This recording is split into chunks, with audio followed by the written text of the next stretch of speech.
ذوالفقار صاحب، معلوم نہیں آپ نے سنی کہ نہیں جام کمال صاحب کی بات. آبویسلی انہوں نے ایک بڑی اس کو ایکسپلین کیا کیا حلقے کی سیاست ہوتی ہے، کیا ایک سیاستدان کی مجبوریاں ہوتی ہیں. پر سر اس کے اندر وہ ہمیں یہ نہیں سمجھا پائے کہ یہ جو باپ پارٹی اچانک سے بنی 2018 میں، پھر اچانک سے ایک الائنس میں گئی، دوسری الائنس میں گئی، پھر پاکستان پیپلز پارٹی میں جانے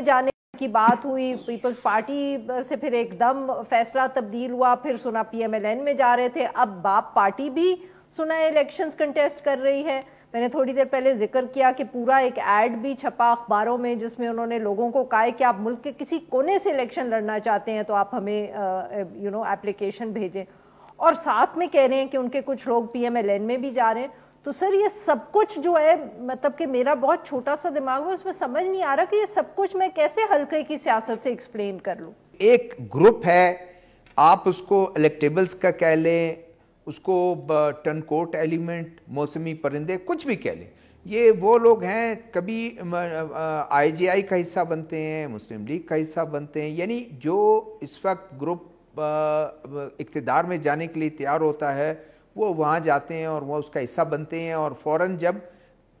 وہ کمزور ہونا شروع ہو جاتی ہے پارٹی، اس وقت وہ بھاگنا شروع کر دیتے. یہ ایک رہا ہے. اب جو آپ کا سوال، بیسیکلی جو سوال آپ کا ہے کہ وہ لوگ کس طرح آئے یا کس طرح باپ پارٹی اور سارا کچھ، بالکل ٹھیک ہے. باپ کے میرے خیال میں تمام گروپ کو کہہ دیا گیا تھا، ایک افواہ چل گئی تھی یا اشارہ ملا تھا کہ آپ پیپلز پارٹی کی طرف جائیں، اور اس میں سے 3 سٹنگ ایم پی اے اور 3 یا فارمر منسٹرز جو اس وقت جام کمال کے گروپ میں تھے وہ چلے گئے. اور اس کے بعد پھر ایک وہ آئی، شاید اس میں پنجاب میں جو آپ جس گروپ نے جس نے مقابلہ کرنا ہے پی ٹی آئی کا، وہ ان کے حصے میں ان کو کہا گیا کہ نہیں، اب ان کے ساتھ تھوڑا سے معاملات طے ہو رہے ہیں، اور سب رک گئے اور اب سب ادھر جا رہے ہیں. لیکن میں یہ سمجھتا ہوں کہ یہ اپنی جگہ کہ یہ باپ کے لوگ یا پیپلز پارٹی میں جائیں، یا اس میں کچھ لوگ رہ گئے ہیں، اور وہ بھی اس وجہ سے رہ گئے ہیں کہ باپ میں کچھ ایسے لوگ ہیں جن کی کسی پارٹی میں شاید گنجائش بنتی بھی نہیں ہے. اور اس میں اس کی کیا وجہ ہے سر؟ میں اس کی بتا رہا ہوں کہ اس میں